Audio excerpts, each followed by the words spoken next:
Hi Mark, I'm Helena. My student number is SO441012. The speech title is Amy Cuddy. Your body language shapes who you are. I am a freshman in NCUE. So I want to start by offering you a free no tech life hack. And all it requires of you is this, that you change your posture for 2 minutes.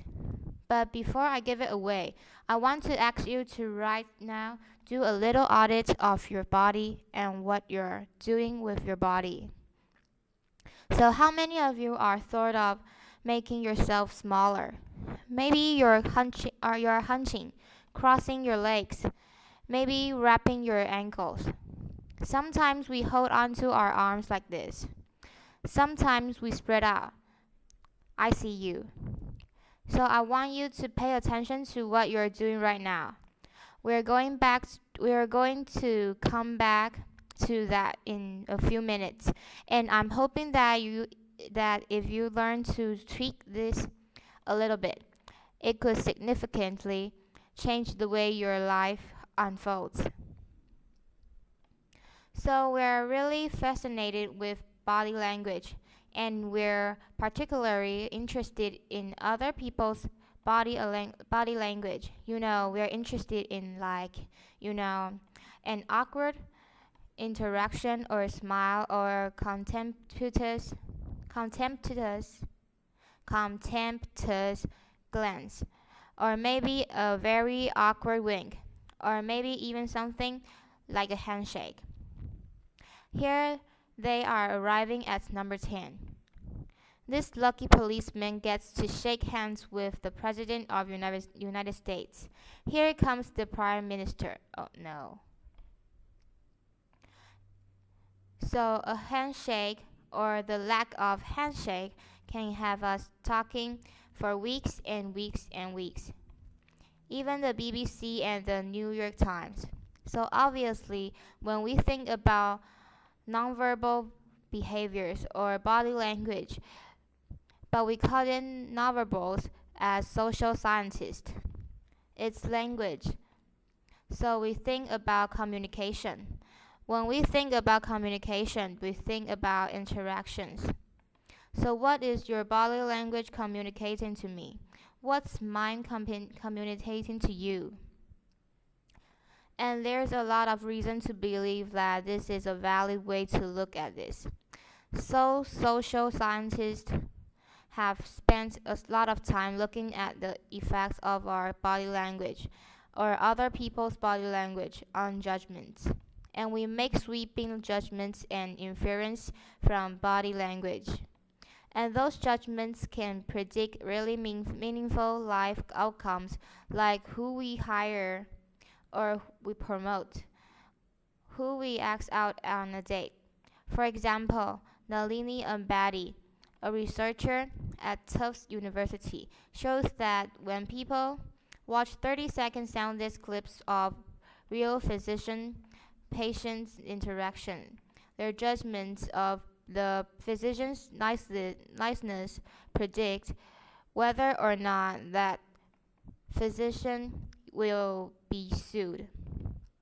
So it doesn't have to do so much with whether or not that physician was incompetent, but do we like that person and how they interacted? Even more dramatic, Alex Todorov at Princeton has shown us that judgments of political candidates' face in just 1 second predict 70% of United States Senate and gubernatorial race outcomes. And even that's go digital. Emoticons used well in online negotiation can lead to you claim more value from that negotiation. If you use them poorly, bad idea, right? So when we think of nonverbals, we think of how we judge others, how they judge us, and what the outcomes are. We tend to forget, though, the other audience that influenced by our novels, and that's ourselves. We are also influenced by our novels, our thoughts, and our feelings, and our psychology, psychology. Bleh. So, what novels am I talking about? I'm a social psychologist. I study prejudice and I teach at a competitive business school. So, it was inevitable that I would become interested in power dynamics. I became especially interested in novels' expressions of power and dominance. And what are novel expressions of power and dominance? Well, this is what they are. So, in the animal kingdom, they are about expanding. So, you make yourself big, you stretch out, you take a you take up space, and you're basically opening up. It's about opening up, and this is true across the animal kingdom. It's not just limited to primates, and humans do the same thing. So they do this both when they have power sort of chronically and also when they're feeling powerful in the moment. And this one is especially interesting because it really shows us how universal all these all these expressions of power are. These expression this expression, which is known as pride, Jessica Tracy has studied. She shows that people who are born with sight and people who are congenitally blind do this when they win at a physical competition. So when they cross the finish line and they've won, it doesn't matter if they have never seen anyone do it. They do this. So the arms up in the V, the chin is slightly lifted. What do we do when we feel powerless? We do exactly the opposite. We close up. We wrap ourselves up. We make ourselves small. We don't want to bump into the person next to us. So again, both animals and humans do the same thing. And this is what happens when you put together high and low power. So what we tend to do when it comes to power is that we complement the other's novels. So if someone is being really powerful with us, we tend to make ourselves smaller. We don't mirror them. We do the opposite of them. So I'm watching this behavior in the classrooms, and what do I notice? I notice that MBA students really exhibit the full range of power novels. So you have people who are like caricatures of alphas. Really coming into the room, they get right into the middle of the room before the class even starts, like they really want to occupy space. When they sit down, they are sort of spread out. They raise their hand like this. You have other people who are virtually collapsing when they come in. As soon as they come in, you see it. You see it on their faces and their bodies, and they sit in their chair and they make themselves tiny. And they go like this when they raise their hands. I noticed a couple of things about this. One, you're not going to be surprised. It seems to be related to gender. So women are much more likely to do this kind of thing than men. Women feel chronically less powerful than men, so this is not surprising. But the other thing I noticed is that it also seemed to be related to the extent to which the students were participating and how well they were participating. And this is really important in the MBA classroom because participation counts for half of the grade. So business schools have been struggling with this gender grade gap. You get this equally qualified women and men coming in, and then you get these difference in grades. And it seems to be partially attributable to participation. So I started to wonder, okay, so you have these people coming in like this. They're participating. Is it possible that we could get people to fake it, and would it lead them to participate more? So my main collaborator, Dana Carney, who's at Berkeley, and I really wanted to know, can you fake it till you make it? Like, can you do this just for a little while and actually experience a behavioral outcome that makes you seem more powerful? So we know that our nonverbals govern how other people think and feel about us. There's a lot of evidence, but our question really was, do our nonverbals govern how we think and feel about ourselves? There's some evidence that they do.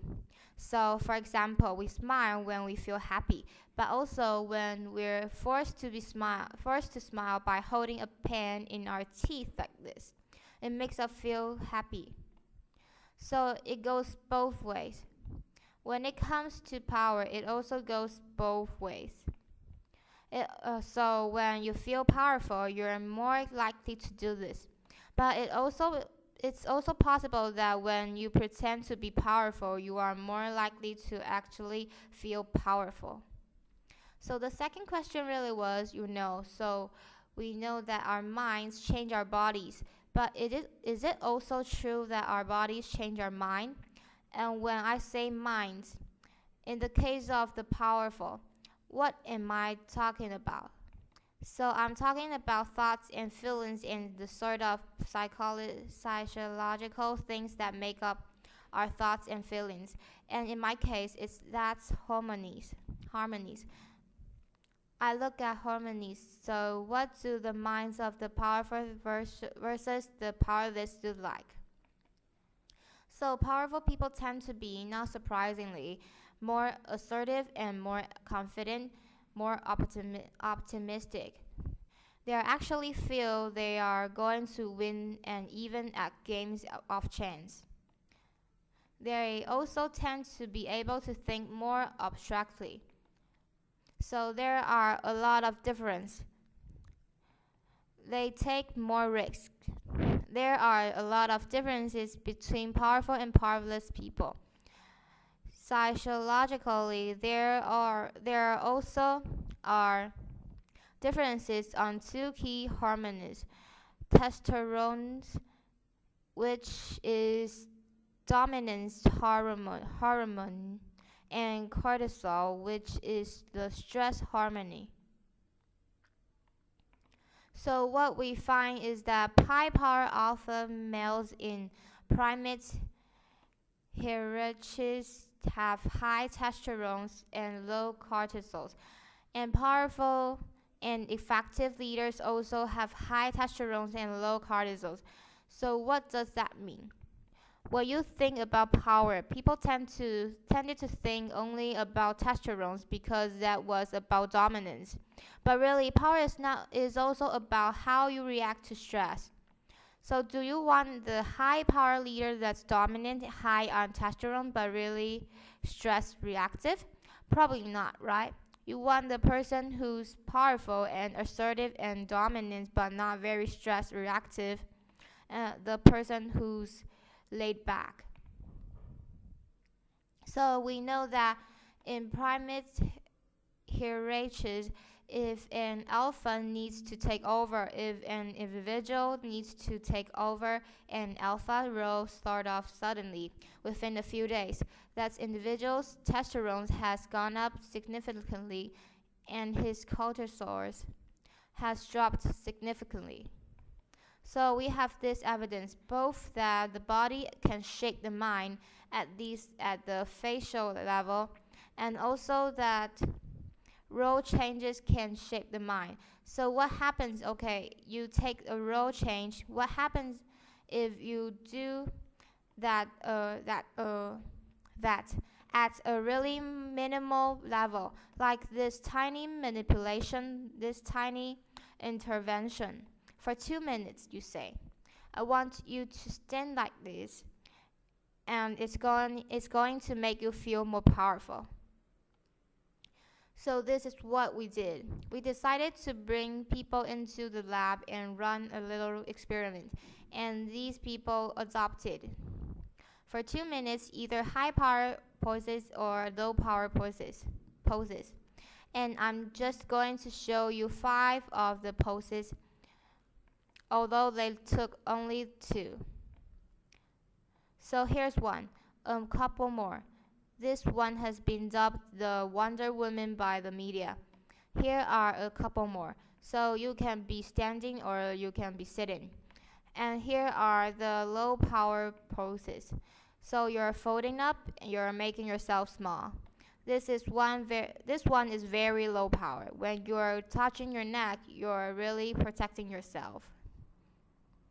So this is what happens. They come in, they spit into a vial. For 2 minutes, we say you need to do this or this. They don't look at pictures of the poses. We don't want to prime them with a concept of power. We want them to be feeling power. So 2 minutes they do this. We then ask them, how powerful do you feel? On a series of items, and then we give them an opportunity to gamble. And then we take another saliva sample. That's it. That's the whole experiment. So this is what we find. Risk tolerance, which is the gambling, we find that when you are in the high power pose condition, 86% of you will gamble. When you're in the low power pose condition, only 60%, and that's a whopping significant difference. Here's what we find on the testosterone. From their baseline when they come in, high power people experience about a 20% increase, and low power people experience about a 10% decrease. So again, 2 minutes and you get these changes. Here's what you get on cortisols. High power people experience about a 25% decrease, and the low power people experience about a 15% decrease. So 2 minutes lead to these hormonal changes that configure your brain to basically be either assertive, confident, and comfortable, or really stress reactive and feeling sort of shut down. And we've all had the feeling, right? So it seems that our nonverbals do govern how we think and feel about ourselves. So it's not just others, it's also about ourselves. Also, our bodies change our minds. But the next question, of course, is can power posing for a few minutes really change your life in meaningful ways? This is in the lab. It's this little task. It's just a couple of minutes. Where can you be actually apply this? Which we cared about, of course. And so we think where you want to use this evaluative situations like social treat situations. Where are you being evaluated either by your friends? For teenagers, it's at the lunchroom table. For some people, it's speaking at a school boarding meeting. It might be giving a pitch or giving a talk like this or doing a job interview. We decided that the one that most people could relate to because most people had been through was a job interview. So we published these findings, and the media are all over it, and they say, okay, so this is what you do when you're going for the job interview, right? So we were of course horrified and said, oh my god, no, that's not what we meant at all. For numerous reasons, no, don't do that. Again, this is not about you talking to other people. It's you talking to yourself. What do you do before you go into a job interview? You do this. You're sitting down, you're looking at your iPhone or your Android, not trying to leave anyone out. You're looking at your notes, you're punching up, making yourself small when really what you should be doing maybe is this, like in the bathroom, right? Do that. Find 2 minutes. So that's what we want to test, okay? So we bring people into lab and they do either high or low power poses again. They go through a very stressful job interview. It's 5 minutes long. They are being recorded. They are being judged also. And the judges are trained to give no non-verbal feedback. So they look like this. Imagine this is the person interviewing you. So for 5 minutes, nothing. And this is worse than being heckled. People hate this. It's what marine law friends calls standing in social quicksand. So this really spikes your cortisol. So this is the job interview we put them through because we really wanted to see what happens. We then have these recorders look at these tapes, 4 of them. They are blind to the hypothesis. They're blind to the condition. They have no idea who's been posing in what pose, and they end up looking at these sets of tapes and they say, we want to hire these people, all the high powered poses. We don't want to hire these people. We also evaluate these people much more positively overall. But what's driving it? It's not about the content of the speech. It's about the presence that they are bringing to the speech. Because we rate them on all these variables related to competence, like how well structured is the speech, how good is it, what are their qualifications. So no effect on those things. This is what's affected. These kinds of things, people are bringing their true selves basically. They are bringing their selves. They bring their ideas, but as themselves with no, residue over them. So this is what's driving the effect, or mediating the effect. So when I tell people about this, that our bodies change our minds and our minds can change our behavior and our behavior can change our outcomes, they say to me, it feels fake, right? So I said, fake it till you make it. It's not me. I don't want to get there and then still feel like a fraud. I don't want to feel like an imposter. I don't want to get there only to feel like I'm not supposed to be here. And that really resonated with me because I want to tell you a little story about being an imposter and feeling like I'm not supposed to be here. When I was 19, I was in a really bad car accident. I was thrown out of car, thrown several times. I was thrown from the car. And I woke up in a head injury rehab ward. And I had been withdrawn from college, and I learned that my IQ had dropped by 2 standard deviations, which was very traumatic. I knew my IQ because I had identified with being smart, and I had been called gifted as a child. So I'm taken out of college. I keep trying to go back. They say you're not going to finish college. Just there are other things for you to do, but that's not going to work out for you. So I really struggled with this, and I have to say, having your identity taken from you, your core identity. And for me, it was being smart, having that taken from you. There's nothing that leaves you feeling more powerless than that. So I felt entirely powerless. I worked and worked, and I got lucky and worked, and I got lucky and worked.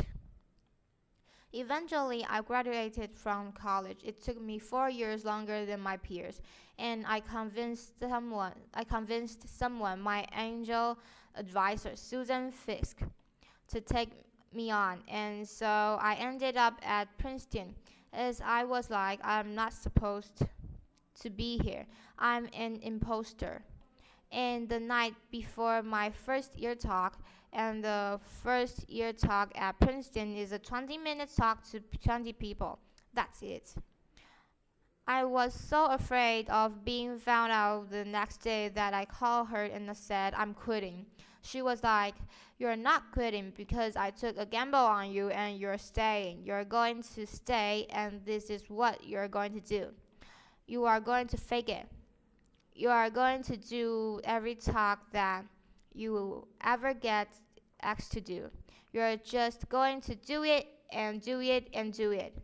Even if you're terrified and just paralyzed and having an out of body experience, until you have this moment where you say, oh my gosh, I'm doing it. Like, I have become this.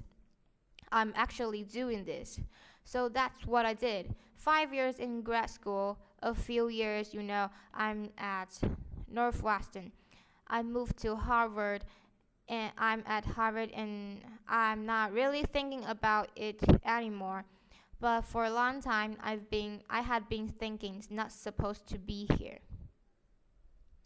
So at the end of my first year at Harvard, a student who had not talked in class the entire semester, who I had said, look, you've got to participate or else you're going to fail, came into my office.